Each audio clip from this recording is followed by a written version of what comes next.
All right, so this is an introduction to the Aroma Freedom Technique. This was developed by Dr. Benjamin Perkus, and my name is Michelle Royce.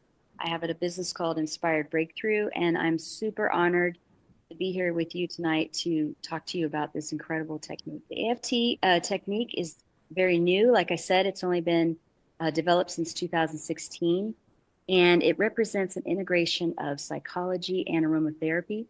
By using the sense of smell as part of the emotional clearing process, you can bypass your conscious mind and achieve fast and permanent results in how you view yourself in the world.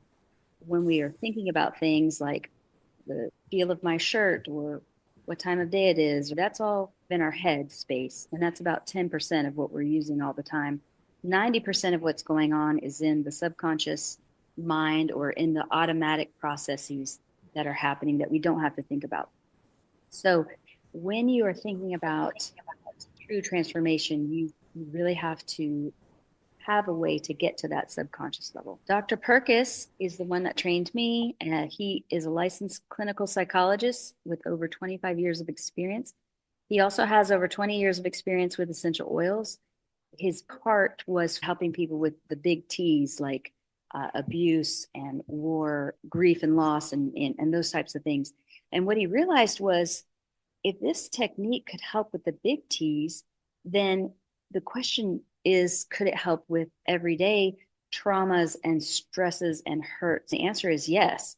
His heart was to create something that would help, especially with traumatic experiences. We're going to talk about how memories are made, the power of our sense of smell, and then memory reconsolidation and breakthrough, and then why lasting change is possible. Let's start with how we're designed. We are designed to explore and grow. When we're growing up, we touch something, we see that it's hot, and we know from experience the next time to avoid it, or we taste this ice cream, it's super yummy. We know next time, based on our past experience, ice cream is good. And as we're going along as children, we start to learn from experience and avoid pain by creating what's called inner rules. We're working these out in our hearts and our minds. What is safe? What is dangerous? Where do we belong? What's valuable? And then we hide those inner rules from our conscious awareness, not like in a sneaky way, but basically they get laid down into this roadmap that we use to tell us which way to go and to predict the future from these past experiences. So we go into autopilot, and in the background, we're making these decisions based on these inner rules. Our inner rules are actually running the show. As we're growing up, we start to lay down these judgments about ourselves and the world around us, and our brains are constantly making predictions based on our past experiences. And if we've had a negative experience in the past, our brains tend to predict a more negative future. An example of this would be like I went to my friend's house and I couldn't sleep because they don't have a fan at night and she has a nightlight and I can't sleep unless it's dark. The next time I maybe want to go to a friend's house to spend the night, I'm going to predict a negative outcome that, oh, I really want to go spend the night with them, but I'm probably not going to be able to sleep. And then I start to worry about that. I get a little bit anxious and I might not even go spend the night. When we encounter situations that remind us of past painful experiences, our subconscious defense mechanism activate to help us avoid similar hurt. These deeply ingrained responses shaped by our past act like internal warning systems that guide our behavior. And that's good. We are designed to survive, to learn, to grow. But when we experience trauma, then some of these internal boundaries that we create are almost at extremes. And they're trying to safeguard us, but they end up limiting us. They end up blocking us. To get down to those and help clear them out can be very powerful. In order to have lasting change, we must find a way to get down to the subconscious level. Willpower and thinking positively will only go so far. When things get hard and energy is low, you will always go back to the default settings. Until the default setting is changed, then true transformation cannot happen. And short-term memory turns into long-term memory when it's relevant. Relevant for our survival or connection. Something is important about it, right? So we have two types of memory: explicit, which is things we remember, like was it day? Was it night? What was I wearing? Who was I with? those types of things. Implicit, which is more important in the AFT process, is that unconscious map we carry around with us on how stuff works.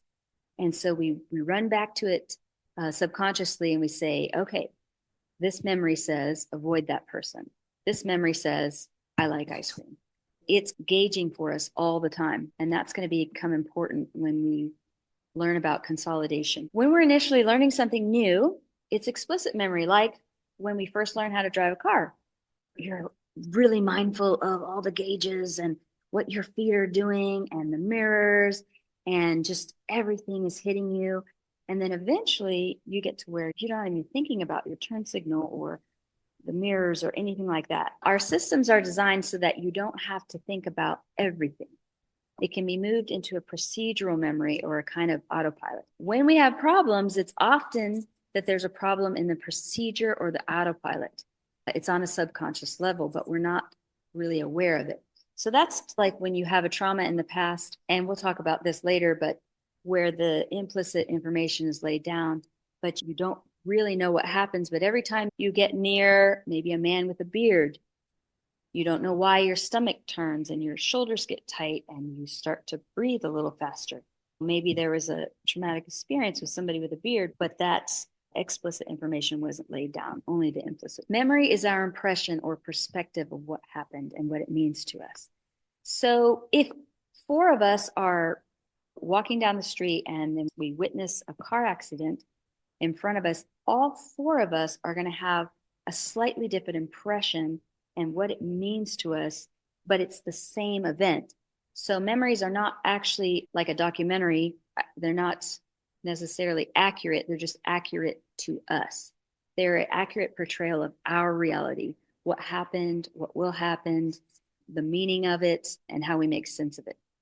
So let's talk about how memories are made. We get sensory information, like we go to a festival or a carnival or something like that, and we're hanging out with our friends and we get a funnel cake and we ride the Ferris wheel. And this is all going into our short-term memory. And then as it's being rehearsed and mulled over and we're recapping it in our brains, that's when some of it gets placed into our long-term memory, either for our survival or for our connection or just something meaningful. So not everything from the short-term memory gets consolidated, and thank goodness, otherwise our brains would be full of all sorts of irrelevant things, but the relevant stuff gets consolidated.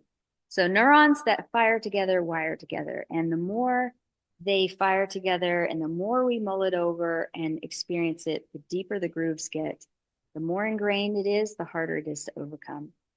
Another thing about when we're creating memories is emotions affect the encoding of the memory. So this is what I was talking about before. Events experienced with moderate to high degree of emotional intensity receive more focal attention, and the brain labels them as important. Say we're driving down the road and it's rainy and sleety and there's some wet leaves on the road, and we go around a corner and start to slide and we're going towards the ditch, but the last minute we're able to get back on the road.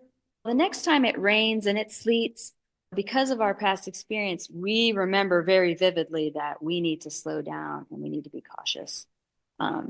But things that we do every day all the time, you can't remember what you ate for breakfast 3 weeks ago. Why? Because it's not important for your survival. But if it was your 15th wedding anniversary and your husband decided to bring you breakfast in bed and your favorite foods and this little rose in a vase, then that might be something that you remember because you have this strong emotion connected to it and it's something important. So here's where trauma gets tricky. So as emotional intensity increases, the consolidation increases, but it can be too much. So your hippocampus, which is also part of your emotional brain, it's part of the brain that helps us set up the memory distribution. If the event is terrifying, then the implicit memory gets encoded, but the explicit memory is impaired. You still learn something, but you don't know what, and it's running in the background. So you can see on this chart, this right here, the amygdala is your alarm center of the brain. It's actually the first place that your smell hits when it comes into the brain. And your amygdala, it triggers you to have a faster heart rate and your adrenaline goes and all your thoughts are going to survival or running away or breaking free or hiding. And you can see that your ability to work it out and think it through, this explicit memory, it goes way down. And sometimes you won't remember any of it, but your implicit information that it was scary, terrifying, that I'm not okay, I'm on fire, all that information is still being laid down. Okay, so the science of aroma and memory. In order to understand how and why aroma freedom works and gets the results that are deep, fast, and lasting, we need to first understand how memory works, which we just talked about, and also how our sense of smell is processed in the brain. Our sense of smell has some superpowers. It has a powerful link between aroma and memory. Memories that are evoked through the sense of smell tend to be richer in detail, more emotionally evocative, and take you back further in time than those evoked by other senses. You'll smell a certain smell, and then bam, you're right back in your childhood home, or you're in second grade in Mrs. Weatherspoon's class. And the other really cool thing about your sense of smell is that it has a direct pathway to the limbic system of the brain. The sense of smell is picked up by the olfactory nerve in your nose, and it goes directly to the amygdala, which is the alarm center of the brain, and it goes there first. When you smell something, you will have an immediate emotional response. But when you see a bright light, you blink. When you hear a loud noise, you jump. But when you smell something, the first response is emotional. Let's just review that. It's immediate, it's irresistible, and it's emotional. And these are three characteristics that we use to our advantage in the Aroma Freedom Technique. So just to review, the olfactory bulb projects to the amygdala, where we determine whether the incoming sensory input is dangerous or whether we should relax. And we do this by consulting our memory. Now, remember, when we have something terrifying happen, everything's happening in the amygdala space. But when we have a normal experience, even if it's a little bit highly charged, it'll usually kick back to the hippocampus. And the job of the hippocampus is to basically consult past memories and see if we've ever encountered this before. And if so, was it dangerous or was it safe? The other thing that affects us when it comes to your sense of smell is conditioning. So a rabbit raised by humans will associate the scent of humans with safety and not run away, while a rabbit raised in the wild, when they smell a human, they'll immediately run away. So the sense of smell lets them know very quickly whether something is safe or dangerous. And another interesting thought, which has just come out, is something called epigenetics. So they did a study with mice and they trained them to be afraid of the cherry blossom scent by pairing the smell with electrical shock. And so the mice developed multiple receptor sites in their brain for cherry blossoms. And then they found that their offspring, their babies, also had more receptor sites for cherry blossoms in their brains as well. So it's definitely something that can be a generational thing propagated by past experiences. So why do we use essential oils? Why not other smells like baked bread or cookies or something else? Essential oils are actually pretty remarkable. A single drop of essential oil can contain over 300 unique active compounds. They float easily through the air. They're lightweight and easy to get into your body, easy for you to smell. They work in perfect synergy, and they achieve effects together that individual compounds cannot accomplish alone. And so all these 300 plus compounds are working synergistically. If we've got a blending of all these kind of compounds that affect the brain and the body as well in different ways, then it's working and it's hitting the problem and changing the terrain. The essential oils are also able to penetrate cell membranes directly because they're so tiny. They don't need a receptor site or a channel in order to enter your cells. And they can cross the blood-brain barrier as well. That being said, whatever essential oils that you're working with, they need to be the highest quality. They can't be something that you just buy from Lowe's or the grocery store. It needs to be a really high quality essential oil. Scientific studies have shown us that essential oils have been able to affect things like opioid receptors, ion channels, target effect GABA, which is the neurotransmitter in your brain that helps you to calm down. Oxytocin is a neurotransmitter that helps with bonding. It's something that we release when we're breastfeeding. It increases the sense of trust, safety, and calm and focus. These are things that we've already discovered through scientific studies. But the big thing for us in AFT is something called memory reconsolidation. Memory reconsolidation is the brain's natural method of updating and our learning to reflect new experiences. So basically, it's like opening up a file, adding new information to the file, and then closing it back up. In the past, they thought that once a memory was consolidated, it could never be opened again. But we found that you can unlock a memory when you reactivate it, and you actually have about 5 hours to add new information to that memory. And this is where the magic happens. So the requirements for memory reconsolidation are, first, you have to activate the target memory. So let's say the target memory is I got bit by a dog. I start thinking about that and how did that make me feel, and where did I feel that emotion in my body, and what were the thoughts going through my head, and now I'm in it, right? I'm really remembering it. And then we create what's called a mismatch. We become aware of a mismatch between the learned information of being terrified and panicked, getting bit by this dog, but our present reality is that we're safe. And when we smell oils at that time, they create this mismatch because you're adding safe and calming information to that memory immediately and irresistibly and on an emotional level. So if we create this mismatch and we experience a new reality vividly within that window, we can reconsolidate the memory in a new way. It is transformed. If I opened up a file and I added a piece of paper to it, it would have a different shape and it would have a different weight forevermore. And that's super exciting. What's this have to do with AFT? When we introduce the essential oils at the opportune moment, which is when the memory has been activated, we create a mismatch or a prediction error. This makes us more receptive to new information.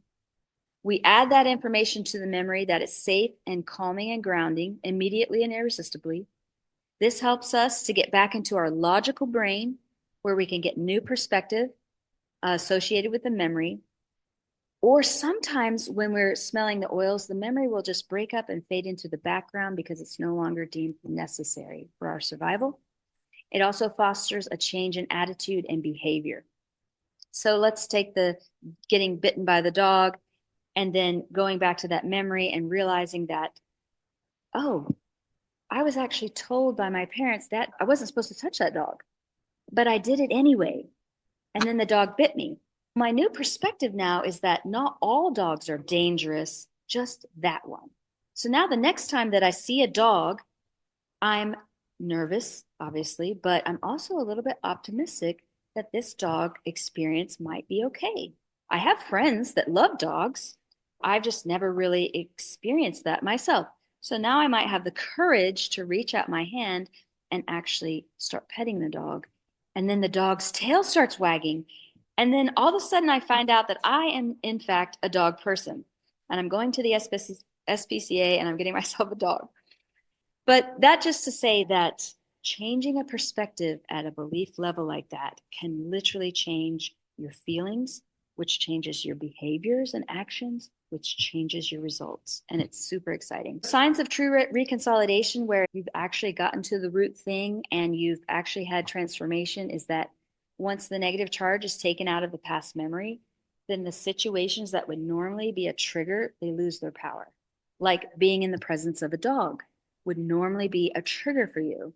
But now you know that not all dogs are dangerous and that it's possible that this dog in front of you is actually nice.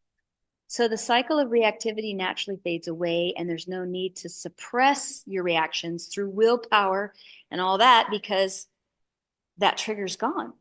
It's if you've had an arrow stuck in your body your whole life and you have to protect it from being bumped because it's going to hurt. But once that arrow is removed and there's complete healing of that space, you don't have to protect it anymore. So in this way, change is effortless. Of course, we know that change is never completely effortless, but definitely it takes a lot less effort to not react to something when you don't have to protect that arrow anymore. The other example that I like to give is that it's like you're trying to keep tennis balls or a basketball under the water. and you're using lots and lots of energy to keep that ball that's buoyant from coming up out above the water. But if we can remove the basketball, then we no longer have to use that energy to keep it under the water. All right, so let me walk you through the steps. The original Aroma Freedom technique that Dr. Perkus created is 12 steps. And he liked to start with a goal or an intention. And a really juicy goal that you really want, but you feel really blocked in, is going to start activating your hippocampus to start giving you stats. Is this possible? And so what happens is once you name your goal, it provokes that inner voice. Typically, it'll be a negative voice. So the negative voice comes up and we say, okay, let's say you want to lose 40 pounds in 4 months right before beach season. You'll set your goal and I'll say to you, I lose 40 pounds in 4 months. How possible does that feel? 0, impossible, 10 in the bag. And you might say, it feels like a 2. What's the negative voice that says that can't be done? I tried to lose weight before and failed. How does it make you feel? See how we're going in and we're starting to get a little bit more on that subconscious level. How does it make you feel when you hear that negative voice? I feel really discouraged and a little ashamed. And so from that negative voice, we will identify where it sets up in your body. When you feel disappointed and ashamed, where does that settle for you? In my chest, my heart. And then I will have them drift back to an earlier time when they felt the same way. And so in talk therapy, we typically will be trying to have the pathway linking through your explicit memories and your thoughts and your beliefs, and we're trying to piece it back that way. In the AFT process, we are getting back to that root memory via your feeling and body sensation. And you'll find that it's super powerful and sometimes incredibly surprising. In fact, the more surprising the memory is, usually the bigger the breakthrough will be. Once we have the memory, that's when we introduce the essential oils. Remember, we're trying to create that prediction error, that mismatch. We know we have about 5 hours to add information. We're going to do that immediately and irresistibly with the oils. And so this aids us in calming the central nervous system, creating the prediction error, helping us to pan out and get new perspective. And so then I will ask the person that I'm taking this through, what did you notice that happened? When I tried to lose weight before, I really didn't have the knowledge that I have now. I was in college, I didn't have any money, I was super stressed. I have a great job now. I can buy the foods that I need. I'm an intelligent person. I can research what's going to work for my body and do some meal prepping. And so we get these kind of new beliefs that it's possible that I could maybe figure this out, that it won't happen like what happened in the past. We'll circle back to the goal and say, when I say I can lose 40 pounds in 4 months for beach season, how possible does that feel? And you rate yourself again and you say, oh, now it feels like a 5. It feels more possible, but still 50-50. And then we would just repeat that process and go through each negative voice and each memory and getting those new beliefs as we go. And we find it as you clear out the negative voices and feelings that you naturally feel more hopeful and optimistic because the files you're accessing are now more positive and optimistic. So your prediction of the future changes, right? Once we have these new thoughts and beliefs and perspectives, we create what's called an affirmation or an anchoring statement. And this helps us to create a new road or emotional pathway. We've had this old road that we've been going on that's paved, has lights and reflectors and all sorts of things. And now we're like, okay, we got to go over here and start getting our machete out and cutting down the tall grass and laying down the gravel and the sand and making this our default setting. Using an affirmation statement is really effective. Another thing that we do, we try to hit it in every way we can, and we use what's called a power pose. We find a body position that connects with the energy of the anchoring statement. From the weight loss one, an anchoring statement might be that I am able to find a way that works for me to lose weight in 4 months. And so a power pose might be a victory stance or it might be like Superman, cape flying in the background, or it might be hands over your heart. Whatever that position is that we find, then we go with that. And then we choose an oil that we just love the smell of, it really just makes us happy. Could be an oil that we've used in the process that we really connected with, or it could be a completely different oil. But we then, as an action step, is we take time every day, twice a day, for at least 3 days to speak the affirmation, do the power pose, smell the oil. Again, we're creating that new default. Okay. And another thing that happens during a session typically is that people will get action steps. Like in the weight loss example, she already was thinking to herself, I could do some meal prepping. I'm smart. I could do some research on that. She might think of a friend who's really good with nutrition and reach out to them. Once you get that negative charge out, it's like a cloud. You push away, the sun comes out, and all of a sudden you can see what to do next. Okay, as Dr. Perkus has went along, he has made 6 variations of the Aroma Freedom techniques. You can see AFTs here in the middle, and they're all rooted in the past, but AFT is more starting with a goal or intention. A clearing is more, I don't really have a goal or an intention, but I'm getting bombarded by these intrusive thoughts all the time, like nothing good's ever going to happen to you, or you're not smart enough, or you're not talented enough. And you can start with the negative voice and then dip into the process that way. It's really about finding your entry point. TMRT is the traumatic memory release technique. And that's where you have a known traumatic memory, like the dog biting you, or maybe a car accident, or just something that's happened in your life that's haunting you. The reset is one of my favorite things to teach. It is a way to use the technique, but it takes 1 to 5 minutes, and it's for a current state of upset, be able to operate from the position of peace. And it literally takes 1 to 5 minutes to do. The boost is once you've gotten to that really good space, it's a way of maintaining that. And we use the boost a lot to help people with motivation and procrastination. And then aroma wisdom is the entry point, but you're just super worried about the future. You just feel like doom. We use that as our entry point. I am certified in all 6 of the AFT techniques, and these are a few ways that you can work with me personally. I do one-on-one sessions, do what's called a mini aroma reset session. It's only 30 minutes. My one-on-ones take 60 to 90 minutes. I'll take you through a few rounds of aroma reset, and that's something that you can easily learn to do on yourself. And then I also teach an aroma reset class once a month. And that's something that you can enter into and really get that tool to help you not have the high highs or the low lows. And really, when you're working with people who are maybe going through something like EMDR, working with other techniques, talk therapy, that sort of thing, the aroma reset is something that you can use in the interim, in the in between.